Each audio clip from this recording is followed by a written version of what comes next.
Howdy, folks. We are back, and we still have a Pisces graphic up too. We're just having fun today. And there's a note to our director here. Please be welcome to a warm welcome applause here. If we can hear him, applause for psychic medium and mentor, Scott Cruz. Thank you for coming on, Scott. Thank you so much for having me. Appreciate it. I appreciate the cameo too. That was our fault, by the way. Sneak peek. For the record, that was all for our fault. Nice. And I'm loving the purple there. I don't know. My personal belief is that Aquarius rules the crown chakra. That's Sure. my personal belief, Aquarius and Pisces. So having that violet background to me is very crown.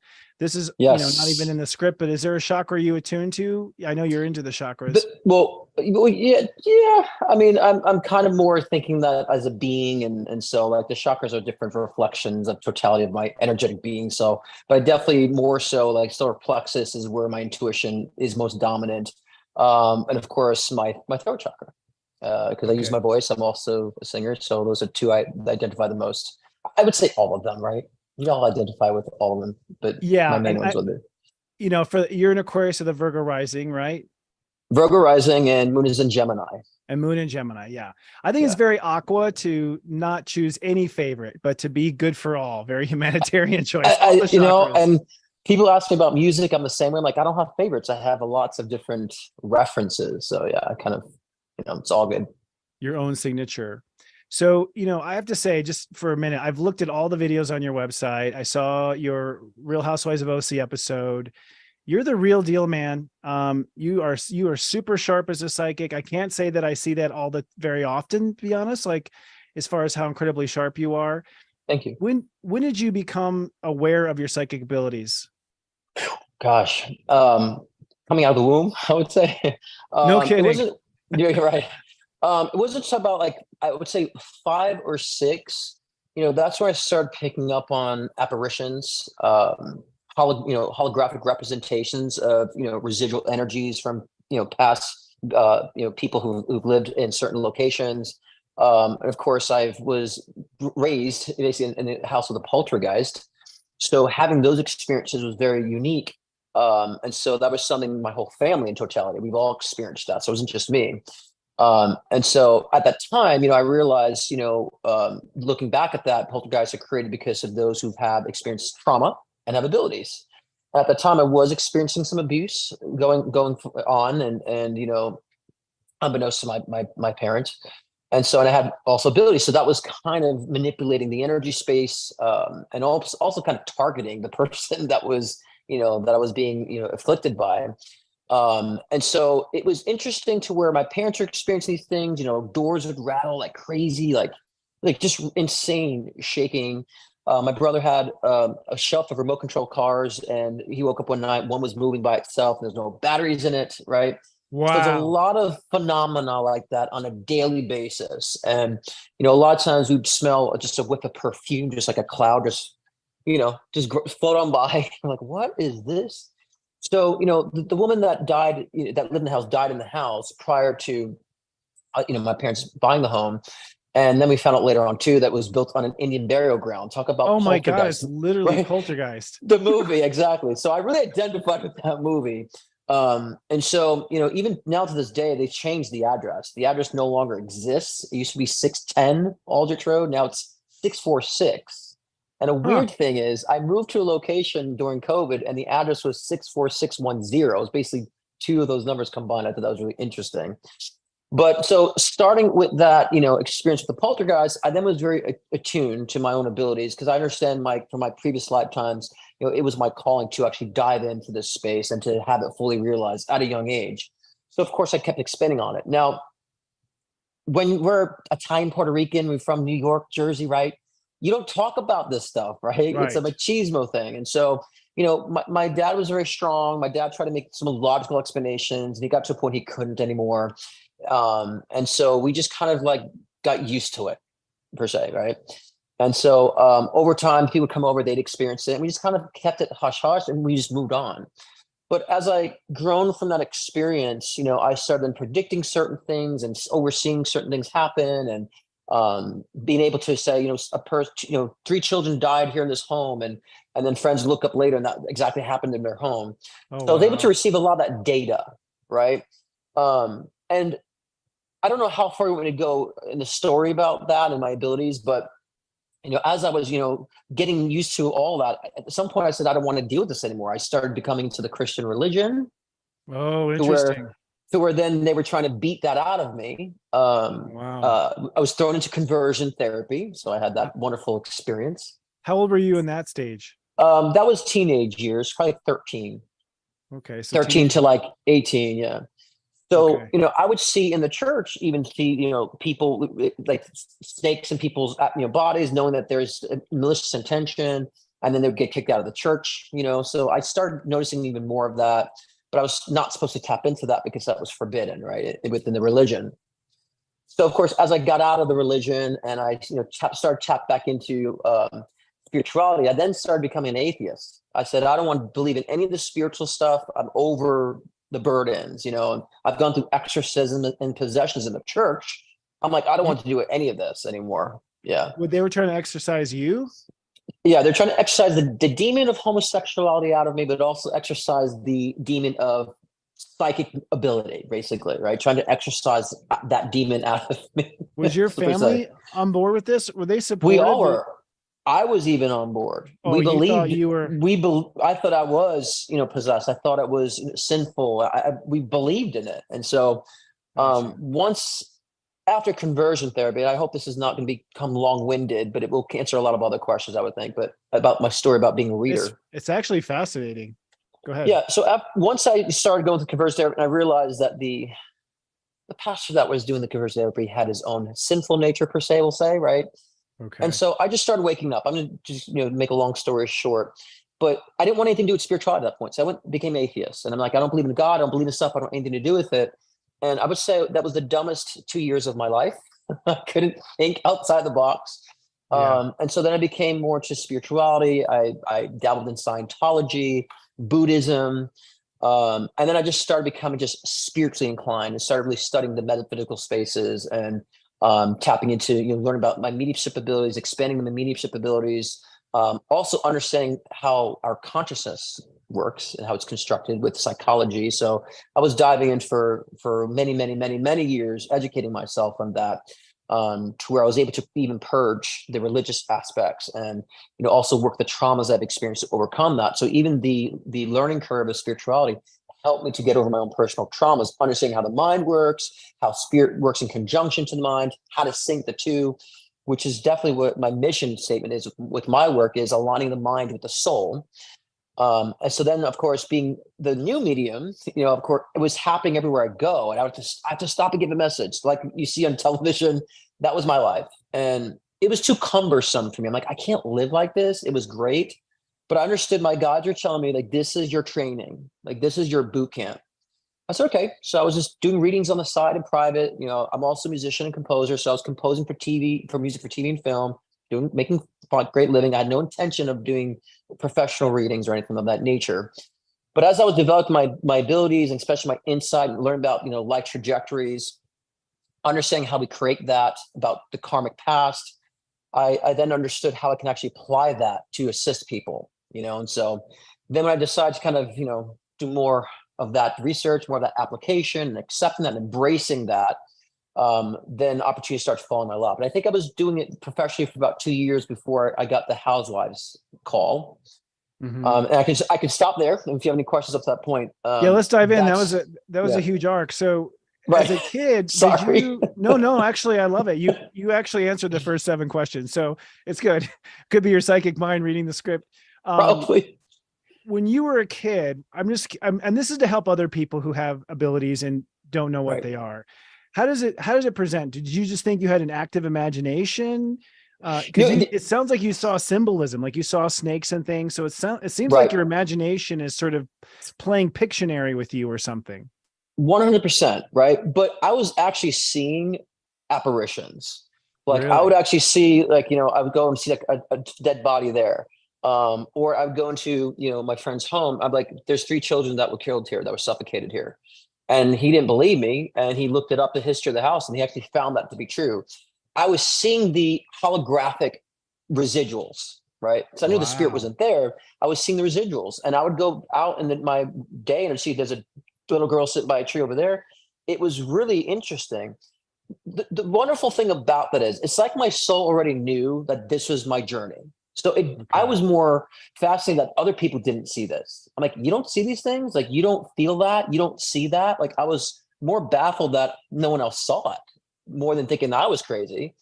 And so the lot of trauma and challenges I've had reminds me that I'm almost like when children have that past life experience when they're like 5 or 6 and they know they're a certain person, their name, and they go Yeah. verify and it's true. It's like I just knew I just had that ability inside. I just automatically just believed in it. Of course, when it became cumbersome, like I rejected all of that. you know Yeah. of course, as we know, when we reject spirituality, we create those shadow versions of ourselves, and they become very intrusive, I would say. I Yeah. experienced that as well. And sometimes the rejection is, over what's inevitable, it's like Yeah. kind of, and we know it is. And that's why we're pushing it away. I mean, what we resist is a big clue of what's going on. Were your Right. parents did they play along? Were these your imaginary friends? They thought you were possessed at some point? I mean, it seems like they were supportive, but not at the same time. They're very supportive. Anything that I want to follow, they supported and Okay. always have. I actually brought my family into the Christian church at 13 because of a youth group. So I Okay. was telling them about religion. So, and they got on board, and we all dived on in. And so, when I stepped out, so did they. And when I made my realization, so did they. So, and they've been a continuous support for me to this day. So, but when I was younger, I didn't have imaginary friends. I had real friends, and I had my dog, and so I never like imagined things. I would see apparitions. I would see those holographic representations and get that information. I was still able to say, but I'm not wrapping into that world, right? But a lot of experiences I've had though were these entities trying to come at me, right? I've had woken up and had like it's been suffocated. I've woken up, had sheets ripped off of me. I've woken up, I've seen Wow. imprints in my bed. I'm like, what is this? I've had a lot of those, and it followed me, as I got older, until that I realized it was my own shadow version too, but also an entity, kind of like a succubus feeding off of my energy, because Huh. I wasn't directing my power really. I was power, but I wasn't doing anything with it. So of course I had an entity that was latching onto that every now and then. And so, but to me, it was school. That's schooling. I can say when I consult with my clients, I can say, yeah, I've been through possessions, I've been through exorcisms, I've been through poltergeists, I've done the supernatural phases, I've explored this, explored that, I experienced that. I understand where it stems from and how to eradicate it, and how to also work with it, and to understand where it's actually coming from. If it is actually some sort of entity or a lower level entity that's feeding on your energy, or just a shadow version of yourself that you've created. I created 2 of them in my life, and I knew it because when I've addressed it and I healed the trauma, it went away. And I've these heard are that before. That's fascinating. That's just like Mhm. it's like we create like a psychic kind of ghost of ourselves. I mean, Yeah. and a lot of times I think that happens, especially if there's been a lot of trauma or there's been Yes. drug abuse. I've seen that Right. too, where people have been down sort of Yes. a dark hole. And Yes. it's almost like do you believe, I mean, now we're going off on a tangent, but do you believe that's what a ghost is? It's like the sort of like the conscious memory of someone. Well, this is my perspective on ghosts and all that. Ghosts, if you think about, when your computer screen has a ghosting image, it's an image that was there, it burnt in, so it kind of ghosted on the screen. We call it ghosting in that sort of way. Yeah. I think ghosting is just residual energy of past entities, and that they're layered on top of this reality. Now, when we are connected with spirit, we are the access point for them to manifest in 3D reality. So if we are having massive unresolved trauma, then we can actually tap into a 4th dimensional malignant being that can feed off your energy, and then it can actually use you as the source to project into the outer reality. So I tell people there isn't necessarily ghosts in the physical locations. There's imprints that you can interact with, and if there's been some sort of traumatic event that has occurred in a location and you're going through fear and trauma, you could ignite that energy. You could reignite that past residual energy and have just weird things happen. Now, if you think about the intelligence of spirit, and if there's a spirit in your home, why do they just want to move something?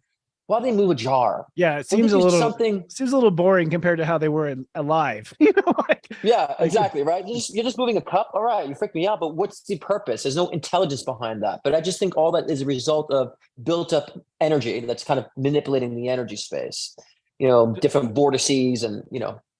So you don't really believe in hauntings per se, where someone's trapped and you got to talk them back into the light and all that sort of thing.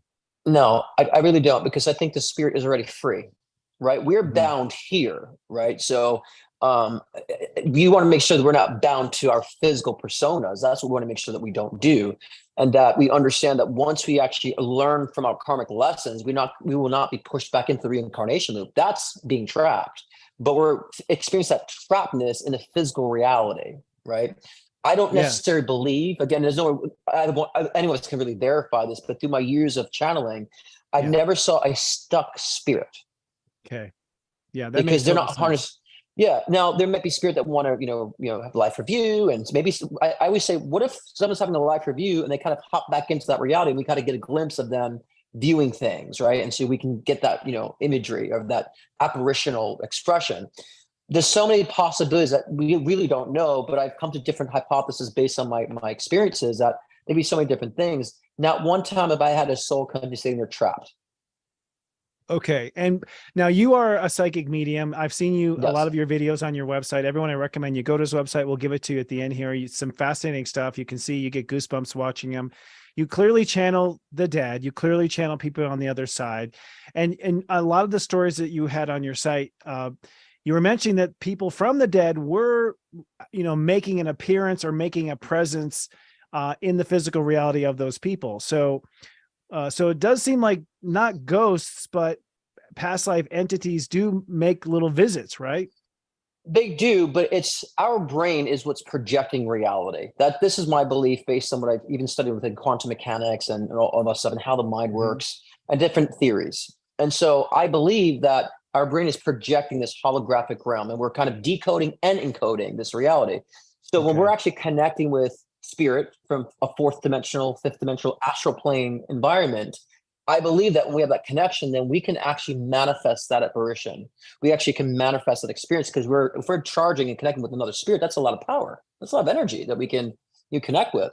So that's why symbols can manifest, certain, a confirmation from spirit can manifest, but I never saw spirit actually in the space themselves. You know what I'm saying?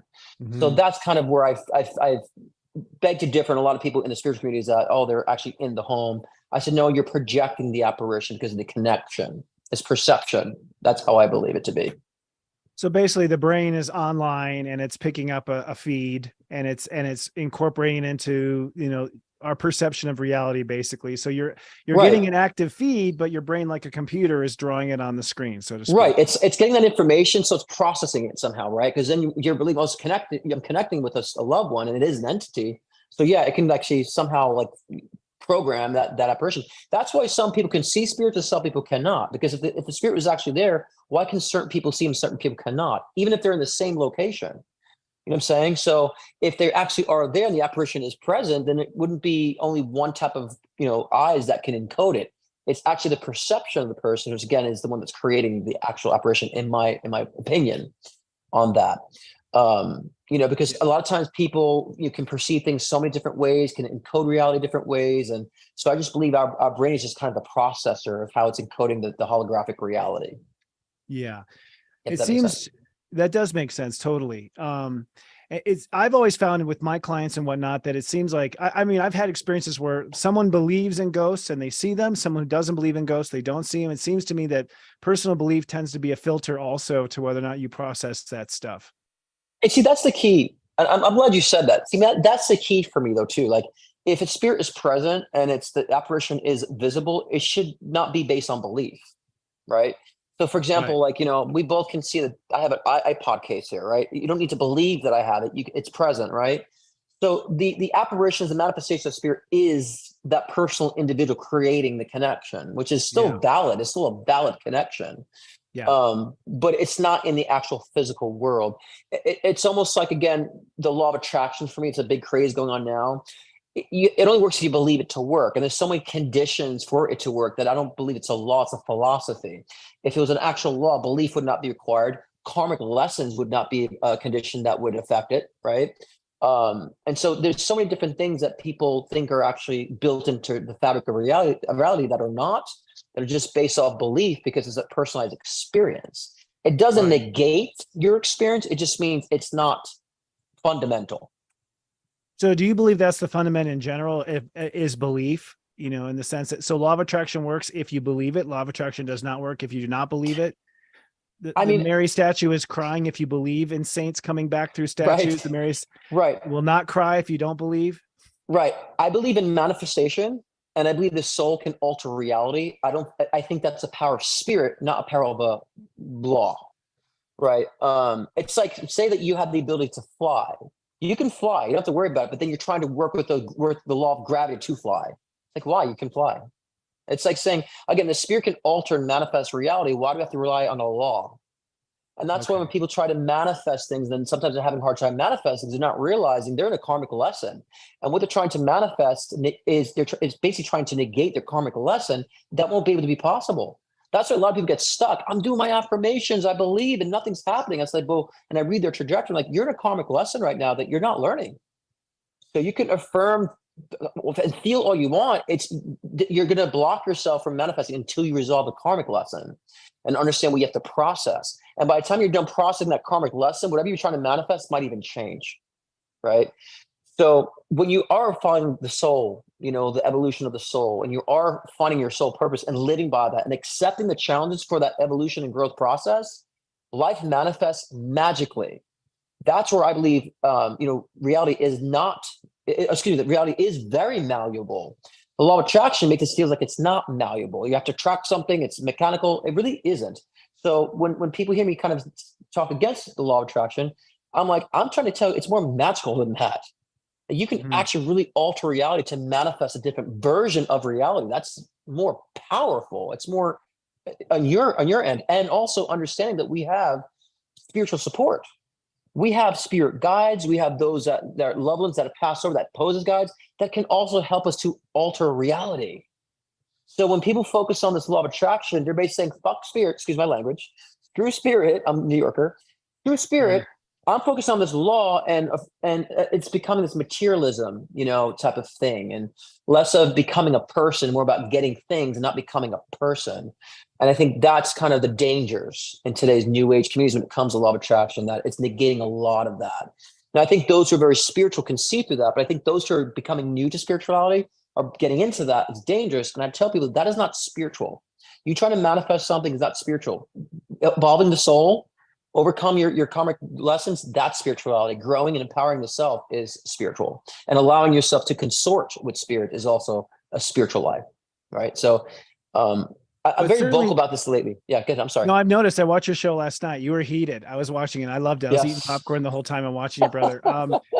So certainly, I do believe in my own experience too, that, I have this saying here with my channels, what you be is what comes. I feel like the energy that you be, I do think that who we be is what it's all about, because who we are is what the whole story is about on this earth. Exactly. But I do notice that if you be a negative jerk, you attract, but you do attract the negativity. So there is an essence of attraction that's going on. 100%. Yes. Okay. And I agree when it comes to people, like, you will be attracted to certain things that resonate with your energy. That's not necessarily a law.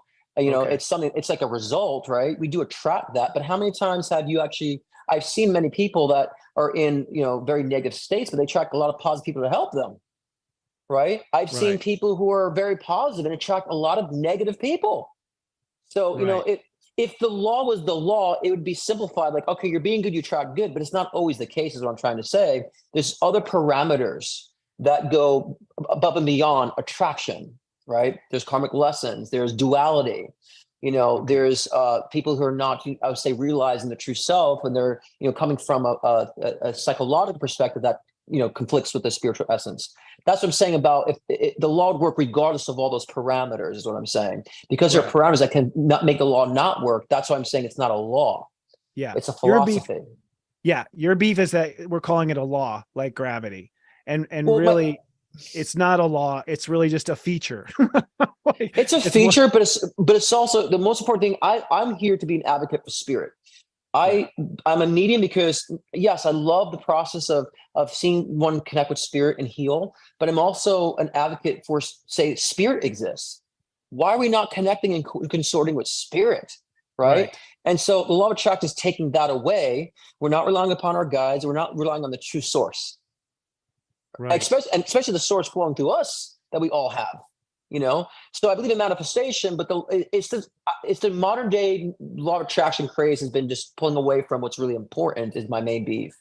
And it's not a set all to me perspective law. And I'll tell you this, and this is why I feel this way or learned this, because everything I speak about, I've learned. I've been through. It's not just an opinion. So, my whole life has always been very magical. Since I was a kid, thanks to my wonderful parents, when I wanted to do music, they supported me and the things I wanted to do. So I was always in my essence. And even as I got older, I carried that rhythm and everything always felt in my lap. I thought about something, it'd show up, but I always felt guided. And so then when I started, in my later 20s, I started realizing, I heard about the law of attraction, and I'm like, oh, so that's what's happening. So I dived in. I said, okay, I'm going to try to manifest and attract things. My life took a complete detour. Like, what's going on here? I said, believe in what I'm affirming, I'm doing. And then it completely turned my life upside down in the sense of I stopped focusing on my evolution. I focused on manifesting things. And if I was doing the right or wrong things to manifest it, right? As far as the conditional aspects. So if you want to say attract, if those who believe in the law of attraction still attract the evolution of your soul and understand what your soul is desiring, then you can experience that law of attraction craze because your soul will just be manifesting reality anyways. And I know a lot of times people say it's like a fine line, and it is, but I want people to focus on what's more important, and that is the evolution of the soul. That's how things really manifest. So what you said is key. You get who you are, right? And you mingle with what you are putting out in a sense, and the essence of who you are, and that's true. But I studied the mechanics for so long, and when I see something that's false, it's hard for me not to say anything right about it after studying the mechanics and understanding and my personal experiences. But if someone believes in it and they're still working with the soul, that's fine. I mean, everyone is subjected to their own thing. There's a lot of positives about it too. I think that people who are not spiritual, I think the law of attraction has helped people to be more self-reflective, even though it's gotten to a point people are becoming very judged because they're not thinking right, or and another thing is people should be experiencing negative thoughts and diving in and not be afraid of thinking negative thoughts. They can convert it and understand the power. It takes that away from certain people, but there's a lot of positives in it that people are becoming more aware and more self-reflective. So that's a very positive thing that's come out of that. So hopefully that most people can evolve from that. I also am a Buddhist. I went down the path of Buddhism. Nichiren Daishonin was the sect I discovered in San Francisco in my 20s. And I asked our sensei, why, because they would encourage us to chant for things like cars and houses and material stuff. And I thought that was kind of shallow. I was like, why would you do that? And my teacher said, oh, don't worry. After they start receiving what they want something deeper. It's an inevitability that the shallowness inevitably turns into a mundane and unhappiness. We see that already with, I mean, I've read for a lot of wealthy people and they just are not happy. Like, so money, clearly material stuff does not bring happiness. So eventually it seems to me that, being in it for the material will eventually hit a brick wall. You'll eventually realize that there's more to life. So how would you differentiate then the law of attraction? And I would say, yes, we'll say the energy of attraction versus manifestation. What are the keys to manifesting then, if you want to manifest your happiness per se? Now I want to start kind of to dovetail what you were just saying too. Sure. Is that the material things are results. That's how I want to start your question, saying, having the good relationship is a result. And having the home and having the money are all results. So everyone's trying to manifest results without filling in the gaps. And filling in the gaps is to manifest it is, and I'll give an example. If you want to be financially abundant and wealthy, you need to value yourself. You need to learn value. If you have an issue with money, you need to learn how to value yourself, value what you do, and now have to understand how to put out value. So then what manifests? Abundance. Financial abundance. I don't care for people saying abundance generally, because we already have abundance of thought, abundance of air, abundance of trees. We already have abundance. We got to specify financial abundance. And the way to obtain that is to understand your worth and your value and how valuable is your work. And I had a major issue with that for myself, because I definitely was just putting all my value, giving it away to people, giving people all my time. And I'm like, what's going on here? And I didn't realize I need to put a value on my work. And so I definitely had to learn that. And then things started changing. Same thing with the relationship. Many people want relationships.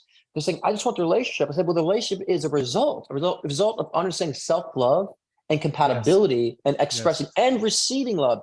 a lot of my clients have a hard time receiving love, Yes. you Yeah, know, mine too. and so, Yeah. so I would say, look at whatever your desire is to manifest and understand that is a result of your growth. Because Right. when you're growing, you will say things manifest that you didn't even think about. And like I said previously, I never imagined me doing, readings. I've been doing it now for I think 12 years Mm. professionally. I've never imagined doing this. And I was pushed into it, not by law of attraction, but my guide, spirit was put, says, you have to do this. This is a calling. I'm like, I didn't want to. Right. Right. I didn't So either. that's why, yeah. Right. And so, but Yeah. that's the wonderful thing about it, because we do it from a place of authenticity. I'm not trying to appease anybody. If I'm called to do this, I got to do what's right. Right. And so I was listening to you. You're so thorough. I love your approach. Kind of reminded me of me a little bit, how thorough you were. Yeah. Likewise, brother. Um, Yeah. yeah. And so very passionate in knowledge. And I can tell you are, in love with what you're speaking. And so that's because you know that you don't have to do this. It called you. And so that gives you a little bit of that humbleness, but also the authenticity. And I loved a lot of your approaches too when I was listening.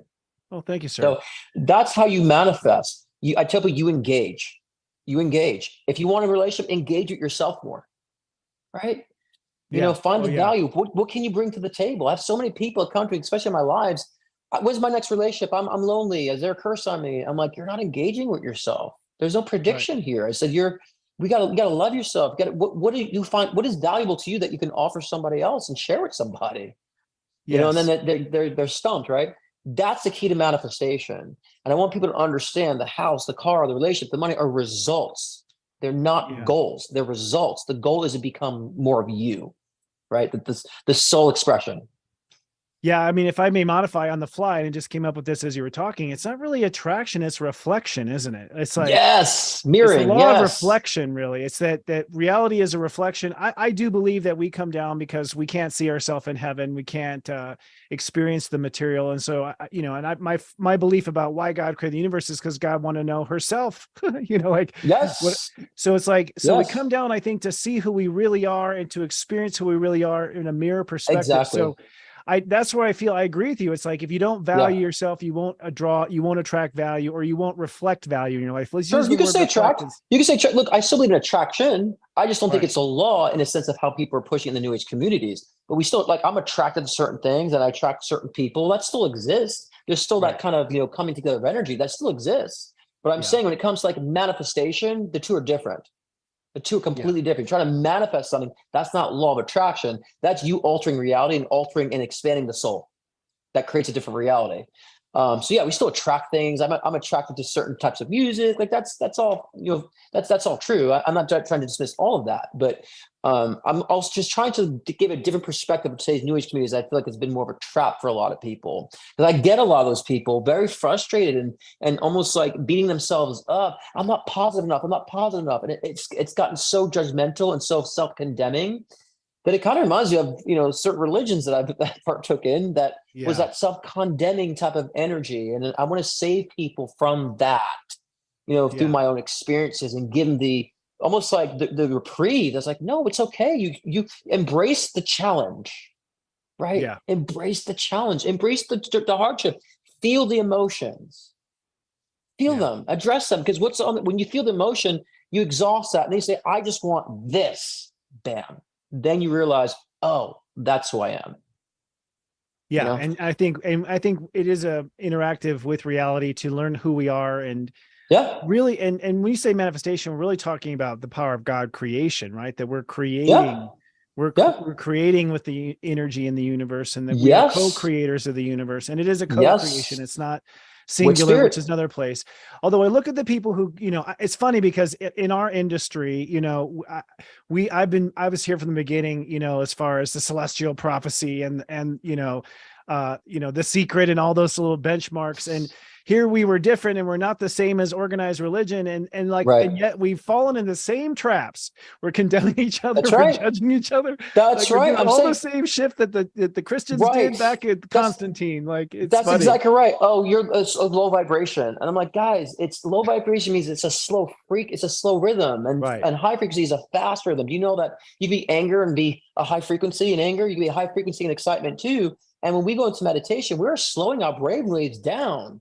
in Yeah. meditation. So in a sense, we're lowering frequency in meditation. So it's not a completely accurate representation. I know it's become more like metaphoric, raising frequency, but they're now trying to use science to prove that to be such, and it's not actually accurate. I'm okay with using the metaphor. Yeah, it's raise a vibration. That's subjective too, right? Right. So I just think I'm very much about the truth, and like I'll even if I have something I believe in, I will push that aside if it's not true. I'm all about that evolution of truth. So I just see a lot of people, especially a lot of clients that come, have had a lot of issues and challenges with that type of ideologies, and it's really been affecting them greatly. Yeah. And so that's the main reason why I've always been on the platform. I didn't want to speak out about any of it until I started really interacting with people who've been having so much of those issues coming forth with that. And look, it might be deliberate of whoever's pushing that out to. I say it's kind of like the next get rich quick scheme is now the secret and the law of attraction stuff. I would say there's truth in it, kind of with some dishonesties in it. And I just think that a lot of people just need to have a different point of view on it, so they can Right. have a reprieve, as I said before, and not be so like judging themselves so much and others. And I just find that to be a lot of the results lately. Yeah, certainly. Although they are in the path to metaphysics, which is at least in the right Right. direction. In the right so there's a little bit of direction. progress. Yeah. Right. It's So I'm not pure hoping, material. Yeah. right. I'm hoping it leads them there. And I at least want to be that mouthpiece. If I didn't have so much people coming with those issues, I would not be saying anything about it. Right. Let's talk about dead people. Yeah. So when did you first realize you were a medium, that you were talking to people in the afterlife? Obviously you had apparitions, but at what point was there contact to the other side that was defining and convincing for you? Right. God. I mean, I was doing it in church, but it was prophetic. It wasn't that. So it's the same thing, but it's prophetic word. Right. It wasn't until like after like 18, I would like start saying like, oh, I think that someone's present. And then it wasn't until like, well, my 20s. Then I shut it down for, like I told you, I became like atheist. I don't want anything to do with spirituality because of my experiences and the negative aspects.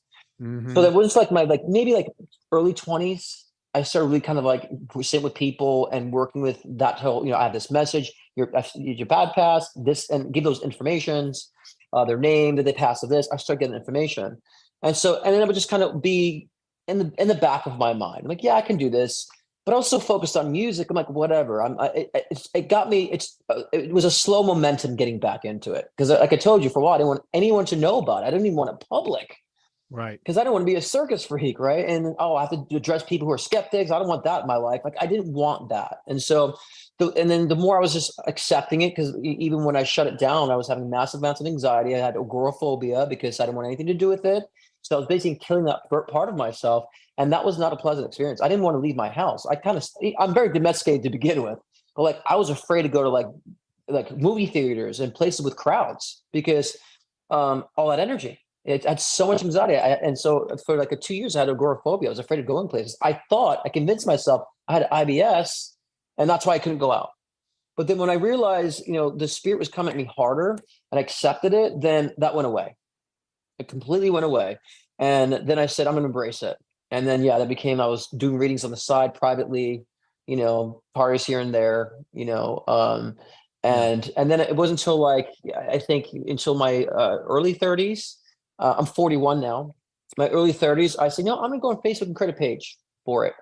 And I was just giving free readings because I wanted to test my abilities, and people were blown away. I said, in exchange for a free session, write a review, and then a couple years after that, read Tamara Judge, and that's what landed me on the Housewives. Well, I mean, I read her first. I was reading her for a while because she's going through a custody battle, and so she was freaked out about a lot of stuff. That was a pretty profound moment, I have to say, just to give you some props. Like for those who haven't seen the episode, they're asking about someone who had cancer, and you right away felt suspect about it. Like something felt off. And then for you to have the courage on camera.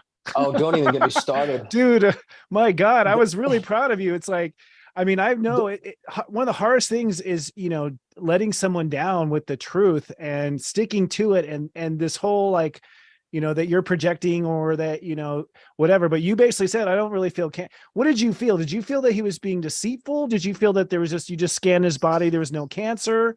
What did you pick up on? First, I'll tell people how I can pick up someone I don't meet. When someone mentions the name of someone, they in their mind have the energy of the person. So then I can use that energy stream to latch on to the being. I can feel that too through clients. Yeah. Right, exactly. And so I'm just saying for people maybe watching, they don't like, how do you know if they met him? Oh And no. so, Yeah, for sure. so, so I didn't want to initially want to go on the show. I'm like, that's not my thing. I don't watch those shows. It's not my, I'm not a sensationalist.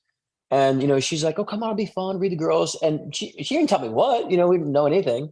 And so I'm like, all right. I was just like, let's do something out of your box, And I feel like now maybe I should make it public. Maybe I feel I should now after I repressed it so long. So on the show, started reading the girls. I just happened to one of the woman's grandmother and the connection to the daughter. They cut it massively down. Yeah. I read I come another from woman. reality TV. Yeah. Okay. So, and then I read another woman and told about a child. It was great interactions. And then they asked about this guy, Vicky, and the guy who has cancer. Now, mind you, I don't think it's ethical to bring up someone who's not there any type of health information. I don't think it's ethical. Right. So my person would not have done something like that. But this, I'm telling you, was spirit ordained Yeah, because I believe it. I was in a situation, I was like, oh God. And they even showed me, like, I had to sit back and go into a slight meditative state. You And did take a step and close your eyes. And I was like, where's he yeah, going? because I have to, that's a serious claim. Oh And yeah. Yeah. I'm, the cameras are rolling, but I'm not concerned about the characters. I'm not really, not that I don't care about my persona. I'm not trying to create a persona, right? I'm being real. And so as I tapped in, I had lost a best friend of brain cancer a year prior to that. Who was like a brother to me. My cousin was going through ovarian cancer. My sister had breast cancer, was going through breast cancer, and my uncle also was dealing with cancer. So there's a lot of cancer experiences around me. So I thought what the it timing was feels like. What it feels like. Yeah. right. So, but when I tapped in and I just saw, like, those circles with the line through it, like no, I'm like deception, and I kind of got a little angry. I'm thinking to myself, this is television, but this is effed up. And I said, I don't see it. I don't see it. And what they didn't air is I said, look, and they're like, what? They were shocked, actually. And they were shocked that I had the balls to say that. And so I trust my intuition. Up to that point, I know when I see something, I know it's spirit, and I trust spirit. So I said to them, I said, look, I saw maybe something on the nose, cancer on the nose, something of that nature, but it was nothing. That's all I'm seeing. I said, and I went from there. I said, it's a sensitive topic, but look, I'm not a guru, but this is my read on it. And I was invested because I'm like, I've dealt with people, or I was people in my lives who were dealing with cancer. And for someone to exploit that was just not cool to me. Yeah. And so then afterward, I had a lot of anxiety afterwards. Like, I know I was right. I'm like, but what if I'm not? Your brain kicks in, the ego. Yeah. Oh my gosh, I just put myself on national television.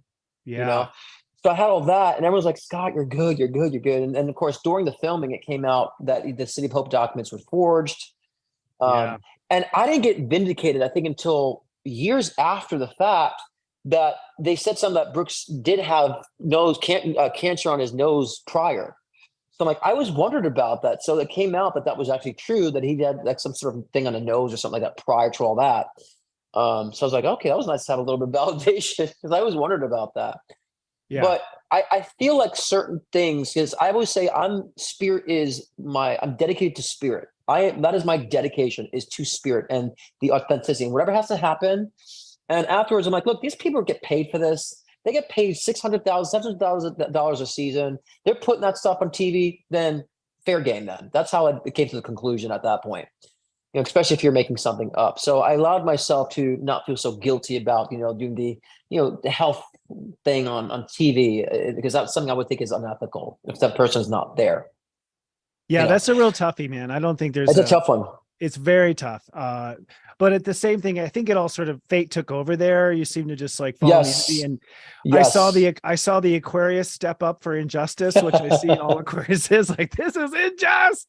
Aquarius cannot have, that's right. They cannot resist picketing something that's unjust. Like, that's so true. Your own nature took over there. And then the Virgo was pointing out what was wrong. So I saw and I was like, yeah, but it's probably all destined to be. I mean, but I look at it also too, as like, lessons learned everywhere. Lessons learned, about as far as people lying and how people can cheat you, but also that this psychic stuff is real. Like even Right. Bravo being forced to take psychic ability, credible. So I thought it was a win-win situation. It was, you It did is, a good. but then you have people saying, "Oh, I was informed." I'm like, if I was informed, would I put my reputation on the line of something very, very bogus like that? Like Right. if somebody even said, if someone told me, "Oh, I speculate this," I'm going on, I'm making an assessment, and I'm saying it's not there. That's a big thing. That's a big deal to do that, to be influenced by something that was not even proven. Right. No one knew. No one speculated at that time. It wasn't even Yeah. on the storyline. Yeah, So, I can see where you take that personally, but reality TV is known to be full of fakes anyway. So I think you might have that might be a little bit of a symptom of just people skeptical of reality TV, it period. was like two people, like in a blog. I think, Okay, the good. interesting Yeah. thing was I think Spirit put that on my path to launch my career, because I was doing it on the Yes. side and I was doing it, but after that show, I was booked out for a year, for many years. Yeah. For you to Like come I out could and not, yeah, I was booked a year in event. And so I'm not saying, okay, this is too much. I need to start weeding things out, and I need to be month to month now. So I've gotten down after many years to our month to month basis. So I'm not suffocating my Aquarius nature, right? yeah, no, it But was so, good but and it got you out for sure. helped build that momentum, which like that was definitely divinely inspired.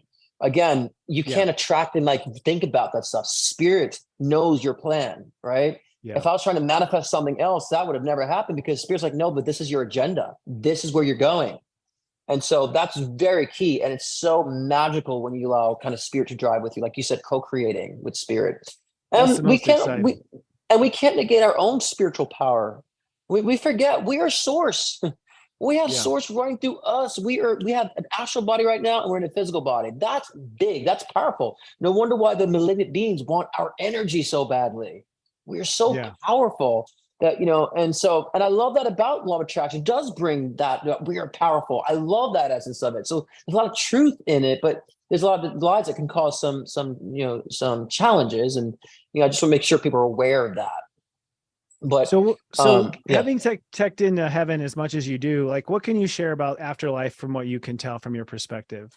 Well, again, these are all theories. I always say this is we all have different experiences of afterlife and so forth. I Absolutely. have It's been, all from your experience of what you've seen.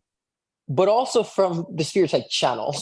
So, Right. That's what I mean too. I'm sorry. Yeah. from my experience, very rarely have I seen spirit move on. So I understand the time is a different perception and physical than spirit. So maybe our time of the physical life is a blink of an eye to spirit. So by the time we're done with their life, they blinked and they have moved on, or we reunited in our death experience. I've seen spirit, wait, and here's the thing I'm questioning too. I've been questioning because I know we have different specs. I'm like, is the spirit version of the physical persona the away message while the soul is experiencing something else? Because we are multidimensional.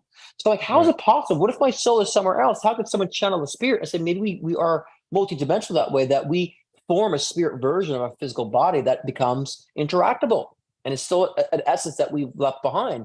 So I'm starting to believe that too. And a lot of people, when they talk about their afterlife experiences, a lot are still exploring. They're kind of in this very malleable version of existence, to where they can actually just say, I want to be on a beach, and they're there. I want to be here, and they're there. Just like no progression, but just kind of experiencing whatever they want to experience, and also constantly reviewing life. And so, and I think that at some point, a lot of spirit he too will be reincarnated. Probably by the end of this lifetime. I don't know how the time cycle is in spirit, but I do know, and I've this has been more inspired to me through the years about reincarnation. I used to think that we get to choose that all the time. Those of us who evolve, yes. Those who have not fully evolved, they get pushed back in without even having a choice, right? Mm. So maybe for those who've actually gone and broke a lot of natural law, murder, stuff of that nature, they'll get pushed right back into the reincarnation loop. And and this is another thing I tell people about, the good and evil of the planet. I said, you don't understand people's karmic lessons. You don't understand. What if I use a Hitler comparison, knowing the destruction and disaster Hitler has created. What if you see a life, you're like, why is this poor person going through the challenges? What if you understood that was the soul of Hitler experiencing his karma? You'd think differently about that struggle of that person. So we have to take Right. into account and consideration when we pass on, we want to evolve from what we didn't evolve from, or change the things that we know that we did that was against our soul purpose. And so we will incarnate to experience the equivalent to what we've inflicted. And Yes, so which is we have to karma, understand that basically, which it's is karma. commonly known as karma, right? Yes, it is karma. And I always say karma is also memory. I So we agree. also carry karma, which is like memory, and that karma gets stored in our DNA. It's like I agree. it's magnificent. I mean, DNA alone like it is amazing. And Yeah. so we have different options. And so I think a lot of times before people decide to reincarnate or get forced to, they stay in the astral plane for some time in fourth 5D, of dimensionality, and they're accessible. But again, our years of life could be a blink of an eye to spirit, and we all kind of align and move forward in a very in sync, type of format. So yeah, so it's different experiences. So I never really heard anybody talk about like say heaven, God in that sense, but saying that they're free. There's no limitation. There's no bondage. I got a lot of those messages that they're healed in a sense, that they're a better person. And what I see commonly, Christopher, I is was going to that ask you say it, next. Yeah. yeah, say is that when people, maybe you have someone who's not a great dad, they pass on, they now want to be in their child's life, being a support for them to make Yeah. up for not being there. I see that a lot. And I tell people in mediumship sessions, I'm like, you'd be surprised, but your mom, who was, maybe your enemy, is actually trying to come through to assist with you because of what they deprived you of. I see a lot of that, Yeah. which is wonderful. And something they'll do it, even though they do it where it's unknown. I love that too. It's like spirit's like, I don't need credit, but I have to be there for my loved one because I deprived them of that love. So I'm gonna set them up. They will help manifest a loving relationship that they were deprived of. So understand, spirit loves to make up for whatever they deprived someone of from the spiritual perspective too. Yeah. It seems like we shed our ego, or we shed our attitude, or we shed sort of like blindedness that we have. Cause I've had a Yeah. couple experiences with psychic mediums where I've been on the receiving end of a reading, and it's like the character that crossed over suddenly had a conscious, like, Right. it's like the person I was fighting with my whole life. Right. It seems like it's like the wolves taking off their eyes, and Yeah. then it seems also like a paradigm of love. It seems like Yeah. there's tremendous love, almost an ecstasy of love and Yeah. happiness and Yes. positivity, even from people who were Mhm. negative their whole freaking life. Now they're dead and they're positive and they're Right. supportive. And it seems like they have the capacity to interfere, like as far as songs, like it seems like there's a Yeah. way to sort of get message to us. A lot of times when we hear a song or whatever, we dismiss it as imagination, but it's actually them coming through.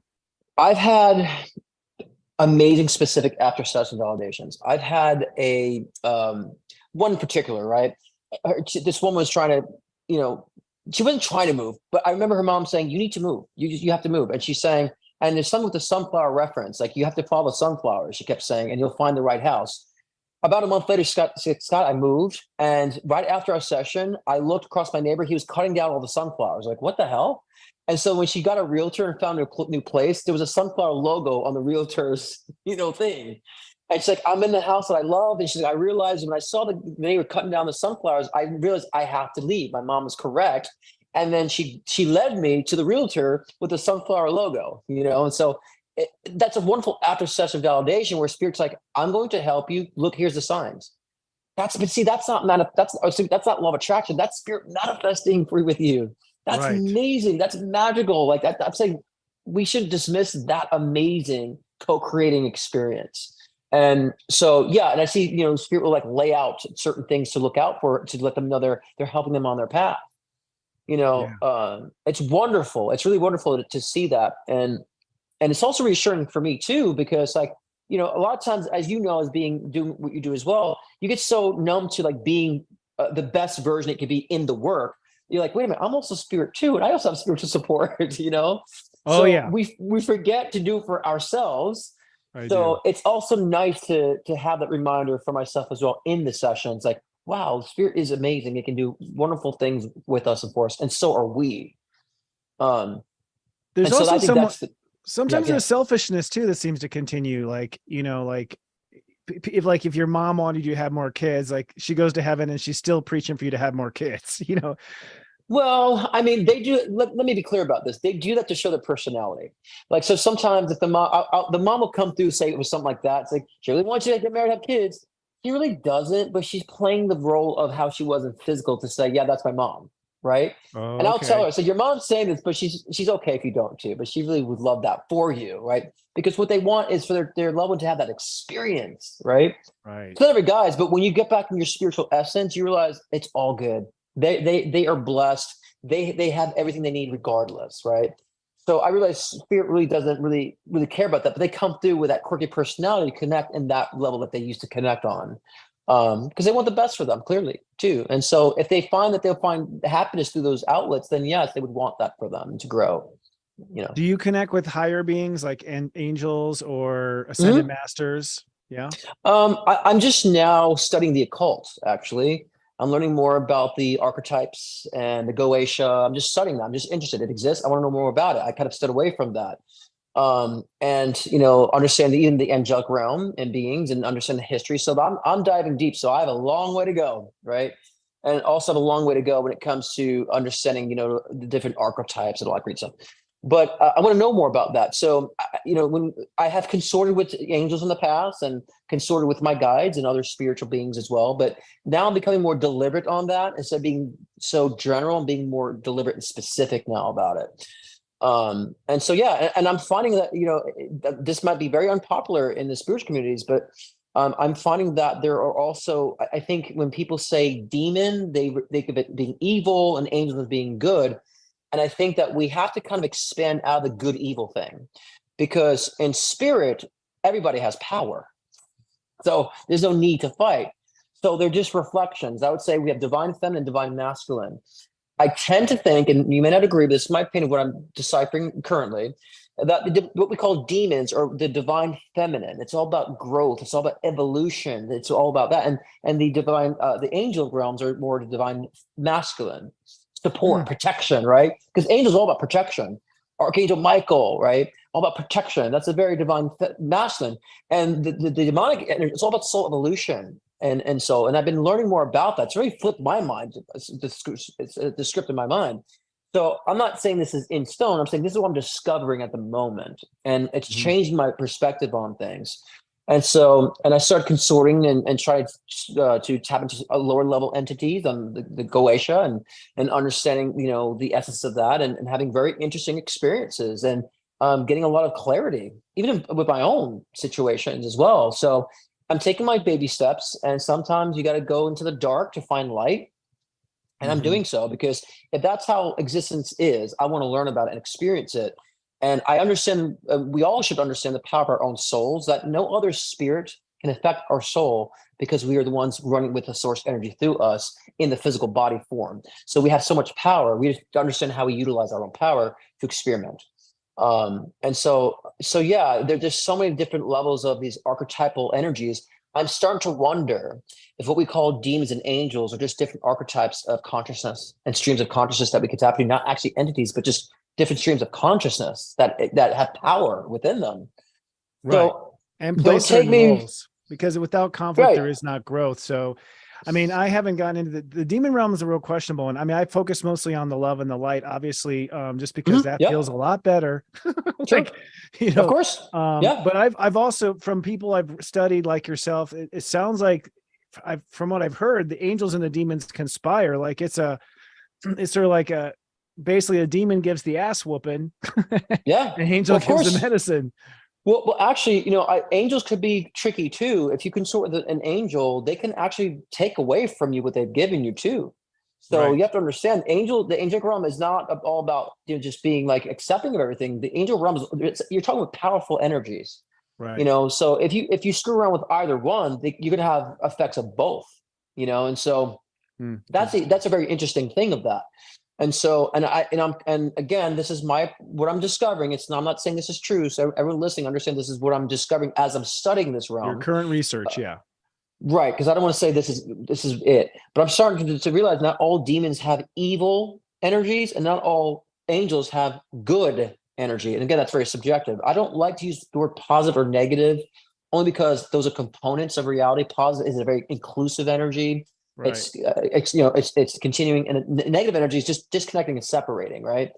So I always say to my clients that sometimes you have to disconnect from something that's bad for you, but that's a positive result for you. The energy of disconnecting from something is negative, but you're doing something to benefit yourself. So we're always in the positive, negative components. But good or evil is something that I think that people misinterpret sometimes. Because if there's a demon that's trying to help your soul grow, and the only way you're going to learn to grow is through a challenging experience, well, that actually is a loving experience and something that you know that your soul needs. So I ask people to be more open about that, because I'm being more open too, and I'm starting to see a lot of my past beliefs shatter and crumble. It's uncomfortable, but I said, but look, I'm studying. I want to evolve more, and the things that I believed for so long are starting to take a detour. Well, if it all came from God and came from unconditional love, I mean, God created the evil. God created the parasite that eats the bacteria that breaks down the body. Like, it seems to be part of the orchestra of how the universe works. And of course, religion exploited this. And, you know, I think when it comes to people want to control people on earth, they've always been divisive, and being divisive as a means of control. But if you're, from what it seems like ascension. I want to know about ascension, but it seems like ascension, or rising to a higher vibration, comes through neutrality, which is where you are accepting both the good and the dark, the light. I love you. Yes. I love you for saying that. You are so on the money. I say objectivity, right? Yeah. And 5D ascension, and I get yelled at for this. I say, when you send to 5D, you realize there's no victims. And this is coming from someone I've been victimized in my life. Okay. I've gone through traumas, like I mentioned. Right. But what I'm saying is, you understand the karmic patterns that people have. You understand the reasons why. You get to understand there's a bigger picture to people's sufferings. And I realize, even with I'm like, I can see exactly why I've chosen my sufferings, because who I wanted to become. Like, it makes perfect sense. I choose those things spiritually. And when you're an indestructible soul, you will play around and rough yourself up a bit if you're going to expand your soul for eternity. You know, so a lot of people are not ready for that type of perspective, but that's because they're responsible for their unhappiness, and no one wants to be responsible for their unhappiness. I always say it's like we go to heaven, we're like intoxicated with pure love, and we're looking down to earth like an amusement park. And we're like, oh, let's go on that house of horrors. Let's go there. It's like an amusement park. Then we get here, we're like, what the F? Like, what was I thinking? Right. Exactly.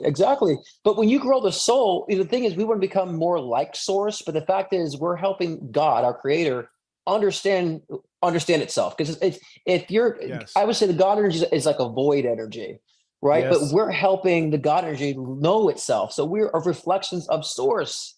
And so we have to express ourselves. That when you don't express yourself, that is out of order to your soul evolution, and out of order to existence in general. It's all about growth. You can't help to grow. You can't stop aging process. Even in the physical world, we age whether we like it or not. You can't stop the growth process. So even naturally with the soul, when we in the physical realm restrict the soul growth, that's where all the bad stuff manifests. Because then it's like the soul's like, well, I'm going to make you learn. I'm going to wake you up. You're suffocating me. Okay, well, take this accident, take this illness, take this. Are you getting it yet? You know, and I see that happen a lot, you know? And so, and I want to address this too, because maybe people are listening to this are thinking about maybe victim blaming. It's not victim blaming. I would say, would you rather think that you're a victim to circumstance, or the fact that you are the master of your destiny? Which would you want to believe? Would you want to believe that, yes, you know, somewhere along the line, I developed this health issue because I wasn't conscious of my health? Yeah, maybe I was consuming aspartame and all these diet drinks, and I developed brain cancer, and I lived a healthy life, but maybe it was all that aspartame that gave me the brain cancer, right? So we have to look and at least give ourselves the opportunity to say, where have I created this? Or where have I the effect, caused this effect, right? And then if you can't find the physical cause, look spiritually. And I'm telling you, when you look spiritually, it all comes to you. You realize, I'm not powerless. So it's not that we're teaching about victim blaming, we're teaching about empowerment. And there has to be a reason for things. If things just happen in this world because of just shitty things happen, that's kind of not very intelligent. The universe is very, very, very intelligent. Everything is on a rhythm. Everything works together in harmony. It's in a rotation. We look at our planets. It's something I want to learn more about astrology. You're inspiring me with astrology to get dive deep into that as well. It's all connected. Everything is all aligned. But to say, oh, but this shitty things has happened just because, that doesn't go in the rhythm of nature and doesn't go in the rhythm of the intelligence of the universe or spirit. Just because, So no, it's not victim blame. You're speaking to someone who is very much victimized a large portion of my life. And I found the power through it and saying, I understand spiritually why I needed those things. And, and I'm not going to be long-winded about this, but I do want to mention that there's a text in the Bible that says, God will not give you anything that you cannot bear. Right. When I look back at the trauma I experienced, the actual traumas themselves, you're equipped for it. It's like, yeah, it wasn't until after the fact that when you start thinking about what happened and you process it, that's where the heaviness comes in. That's where the massive, crap and the hurt comes in, is after the trauma. So I realized doing the circumstances, like whatever, it's like you're in this mode of like, I can deal with this, but it's the after the trauma where that becomes very challenging and all that. So that to me says that it's not about the pain, it's about the processing, and the pain is a result of not processing. Yeah. And it's about what you do from the pain, with the pain, not that the pain happened. I see victimization as sort of a stage of awareness, uncovered. Yeah. But you do come to a point where you're going to have to choose whether you're that you have the power of your own life or you don't.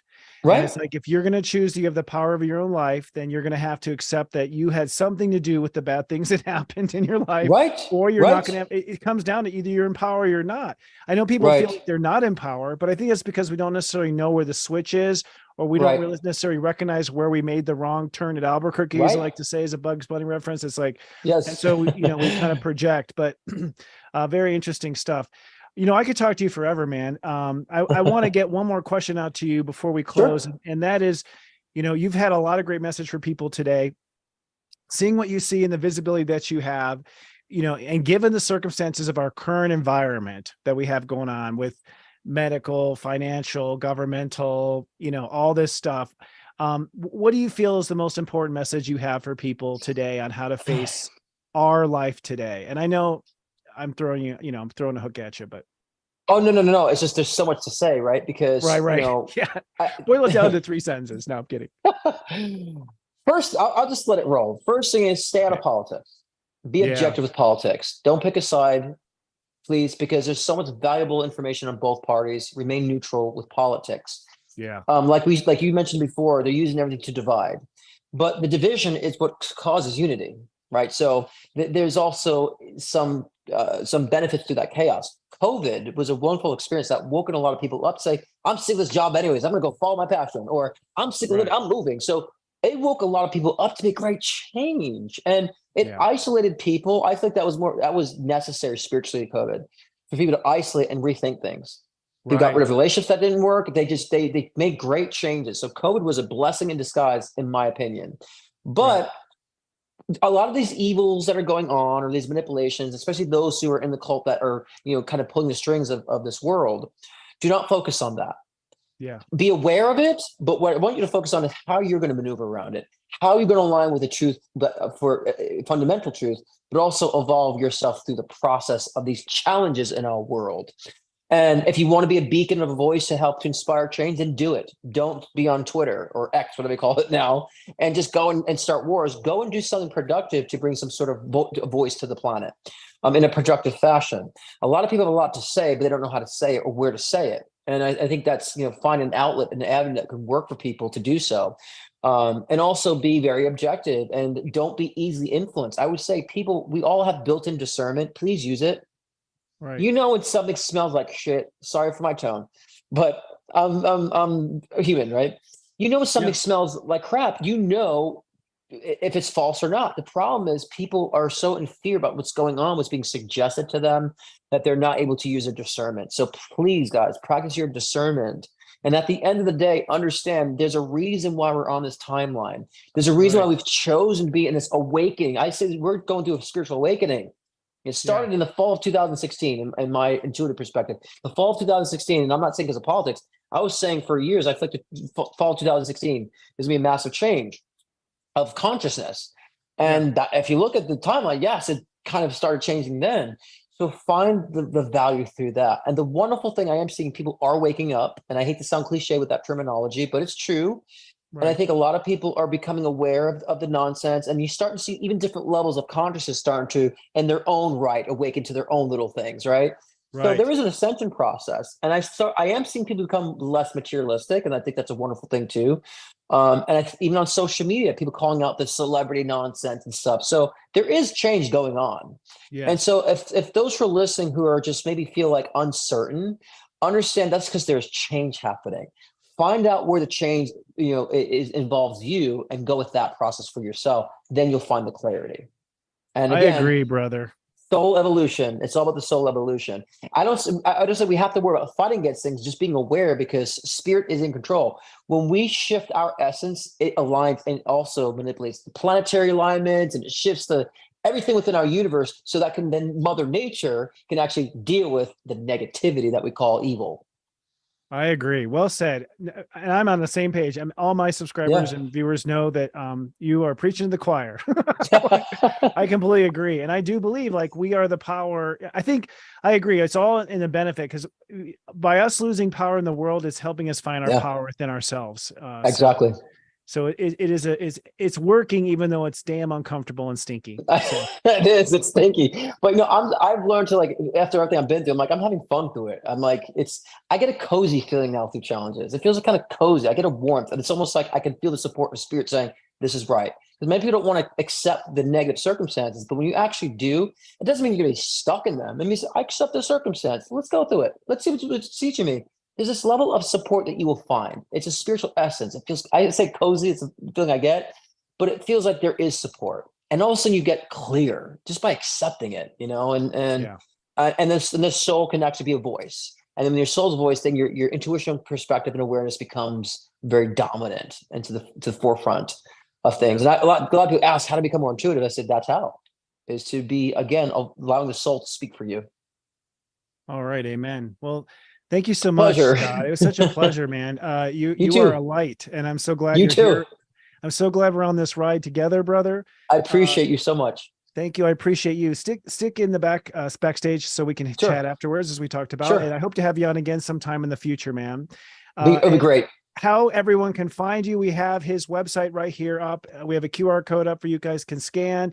I highly recommend you watch his videos. You'll see just from the facial reactions of people how incredible he is, that he's striking to the truth. You also do a live event every Thursday, if I'm not mistaken, on Yes. Instagram, right? So be sure to follow Yes. him on Instagram as well. That's like the chance to sort of sample. Some lucky people do get a free reading from you on Instagram, which leads to a personal reading too. And he's available for personal Yeah. readings. You're not booked out all year anymore, right? You have some slots. I do month to month now. Yeah. I do the So same. I do 6 weeks, but yeah. yeah, totally. Just Yeah. so you So can like plan your once, life. right. So like I think 4 days before October, I'll open up October. So yeah. Okay, terrific. Great. Well, it's been a pleasure. And everyone, if you read the comments, they absolutely love your energy, brother. So thank you. I'm Oh, I grateful. love you guys. I love the support. Thank you so much. It's been a pleasure to be on. I really appreciate it. It's been a pleasure. Thank you. We'll see you again soon. Thanks, Chris. Thank you. All right, that was amazing, and just flew by, and worked just, I thought, turned out beautifully. Scott Cruz, everyone, an amazing psychic. I can tell from being an intuitive myself that, I mean, well, hey, let's put it this way. I was watching his readings, and I'm not saying I'm as good as him, but like a lot of the stuff he was coming up with, my guides were telling me the same thing. So I was agreeing with what he was saying in these readings. Like I'm not a person that connect to people passed on, but everything resonated really strongly. And I got to tell you, I've been in this business for 17 years. You just don't find people as sharp as him very often. They're usually hiding and not able to be in contact with. So take advantage and look him up. And we will close the show now. Coming back full circle, Sirius Joy is the most loving astrology service out there. I have like 14 apps on my phone from astrology. None of them love me. They just serve me information. Sirius Joy is truly unique because we have a team of practitioners that genuinely love you. We teach through the power of love. We believe the power of love is the power of your soul. Come on down and give us a try. We're the most loving service on earth. We're just $3.99 for the first month. You can cancel at any time. We do have some wonderful specials coming up. First of all, last week, we had our Golden Egg Project, which is a monthly show where I bring on 3 subscribers. And this is right along with what Scott and I were talking about, where I believe people, if they manifest their personal dreams, they alter the vibration of Earth. In this show, I talked to 3 ladies who were pitching me their Golden Egg Project ideas, and I used their chart and also practical business sense to help them get to the next stage. So if you're stuck in your project that you're trying to create, manifest, check out this show, The Golden Egg Project, starring yours truly.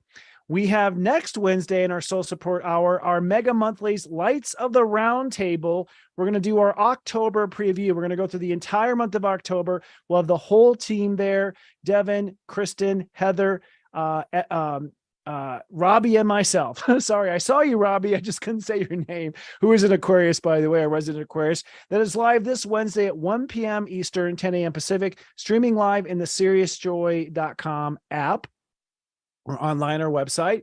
And I'm going to go ahead and plug something that is coming soon. We are going to launch on the first day of Scorpio, the 40 Days of Truth and Purpose. This is going to start on October 23rd. It's a 40-day program where we will walk you through your entire chart. So if you want to learn the step system, if you want to learn how to be a step astrologer, if you want to learn your chart like the back of your hand in 40 days, you will walk away from this program knowing what is true in you and what your purpose is. We're going to get super nano. And of course, we're doing this in the Scorpio season because you can't lie in Scorpio. So that's why we're doing it from 0 Scorpio to 12 Sagittarius. That's the spectrum that we're doing. So stay tuned for that. And of course, SiriusJoy.com. It is just one of the many features that comes with the service. We're constantly doing great things like this. Now, in the broad scope, sharing is caring. The greatest thing you can do for an equal trade here is to share. Please share the show with people that you love, people that are ready to hear the message. Sharing is caring. We appreciate it. Refer them to our Sirius Joy YouTube channel or SiriusJoy.com. Some people do like to donate, and I honorably accept donations because I'm learning I have to receive as much as I give. So if you like to donate, it's paypal.me/Sensei Christopher. Now, if you want to hang out with us, or if you have a spiritual practice that you want to advertise, come on down to our Facebook group. We only have 2 rules: no politics and be compassionate in your messaging. That's it. Those are our 2 rules. Come on down to SiriousJoy.club. It's a Facebook club. We post there every day. You're welcome to do live videos there to our audience. We're talking about an audience of people who love and already believe. It's not easy to find your market. Come to SiriousJoy.club. If you'd like to follow us on all the rest of our social media, we do have a link tree. It's SiriousJoy.social. You'll see links. You can get on our weekly newsletter, which sort of highlights the week and reminds you of stuff and gives you certain quotes and things coming up. That's all at SiriousJoy.social. And then lastly, a lot of people prefer to listen instead of watch. I completely respect that. I listen to so many podcasts myself. So we do make ourselves available in audio format only. It's available Saturday morning, the day after the live show, on Spotify, Stitcher, and Apple Podcasts. Just search for Namaste Today. All right, friends. Well, this has been a spectacular show. My thanks to my amazing crew. Thank you to Noelle Way, our producer. Thank you to Sarah Lyman, our director. Thank you to Scott Cruz for coming on this show, and everyone in our Sirius Joy staff and our practitioners and our Lights of the Round Table. We are a team and we are here for you. I'll see you next week, friends. Until then, I love you. Live, love, be.